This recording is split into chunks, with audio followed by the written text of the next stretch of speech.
Hey, this is Trevor. And Autumn. And you're listening to the Everything Always podcast, and today we're going to be talking about... whatever the hell we want. Stay tuned.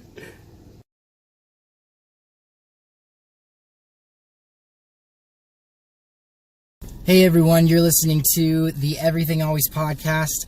I am your host, Trevor, and with me, as always, is my lovely wife and Instagram model, Autumn all year round.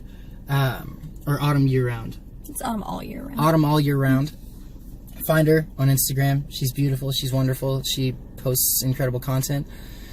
Today, we are going to talk to you guys just for a few minutes about a subject that's really near and dear to my heart. It's very current. It's very fresh.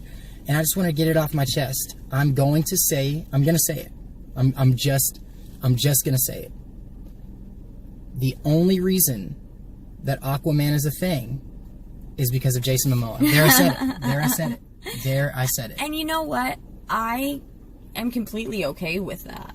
Being both a superhero fan and more than a Jason Momoa fan. Yeah.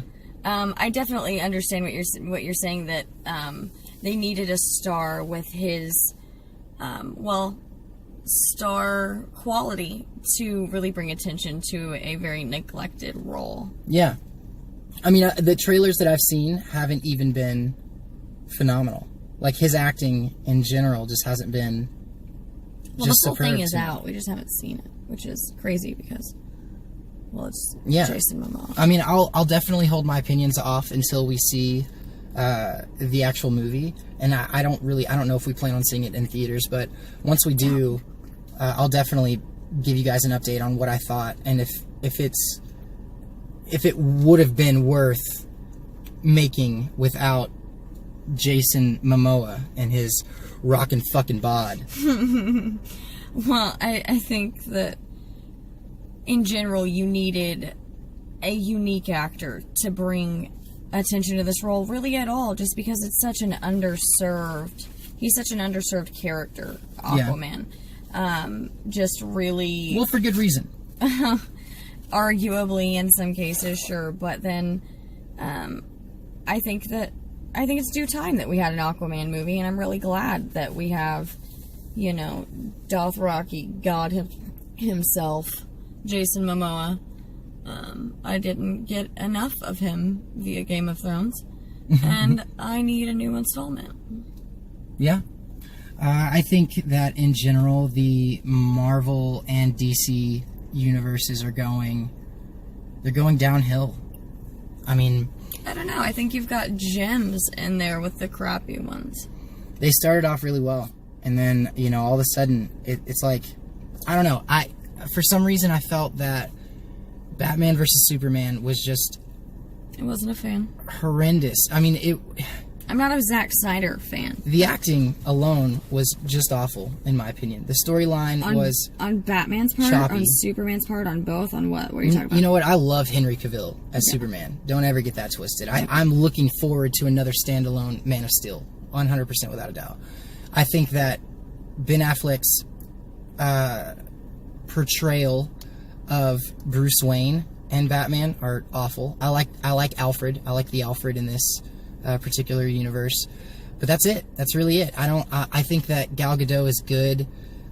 She was good in Wonder Woman, but it just felt weird to have them all there, and then felt forced. Yeah, it felt forced. Justice League. Well, I think that you're kind of reiterating a lot of people's problem with Batman versus Superman was that there's so much going on without there actually being a plot line individual to this movie. They were so busy setting up future movies that they forgot to make the movie they were in. That's true. Is how I felt watching the movie.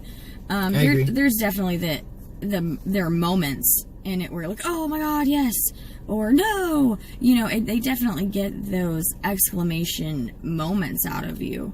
Because I'd be straight up lying if the end where you think Superman is dead and then the rocks rise up right at the end, if you think that I didn't go, yes! Yeah, great moment. Verbally out loud, you're crazy. Really, there were a couple of good moments. I think that there was a specific fight scene in BVS that really stood out to me, and I thought, this is good choreography. Was awful to me. I thought it was good choreography, and a couple of moments where it was a realistic fight scene. I felt what I look very for. opposite with that. That was my main problem with Batman vs Superman, was Batman's particular scenes of fighting. I felt like I could see everyone waiting for the punches to come their way, or holding their arm out and waiting to be grabbed. I could see those things, and I felt like it was really poorly done in a lot of the fight scenes. I did not enjoy. Well, I'm not a fan of, definitely not a fan of Ben Affleck's Batman. No. Christian Bale all the way. I was really looking forward to Justice League. Like, I was really looking forward to it, and then I just heard so many wishy-washy things about it. Like, I heard this, there was so much back and forth. It was either, like, it was a cool movie, it was an okay movie, or it was just the worst piece of shit. Well, I think that no one should ever go into a superhero movie from any universe thinking this is going to be an Oscar-worthy movie, because you're just going in it with the wrong perspective. Superhero movies are meant to be fun. Agreed. And while you're meant to have a good time. Exactly. While we have those few exceptions of movies that were Oscar-worthy, like The Dark Knight, and in my opinion, really just that whole Batman Begins, Dark Knight Rises, that whole Batman world was just phenomenal beginning to end. Mm-hmm. But you don't have those movies very often, like The Dark Knight itself, that are really have Oscar-worthy performances or plot lines. They are very, very far and few between. And so I think if you go into an Avengers movie expecting to see, you know, a moving, dramatic, or even awesomely action-packed besides, you know, kind of what you're expecting out of a comic book world, then you're going to be disappointed in it. But if you're looking just to have fun and enjoy another, maybe goofy at times, world, then you're probably going to enjoy it. I agree. I just think that, in my opinion, part of having the fun that you're intended to have with these movies is that the storyline is going to hold up. It's going to be good, you know? You want to see what's going to happen next. And I just felt like I just wasn't as invested in these last set of films, just based on, I just feel like how the piss poor acting. It's like they rushed through scenes that could have been so much better. It's just my opinion. I agree. Hey, this is Trevor. And Autumn. And you're listening to the Everything Always podcast, and today we're going to be talking about whatever the hell we want. Stay tuned.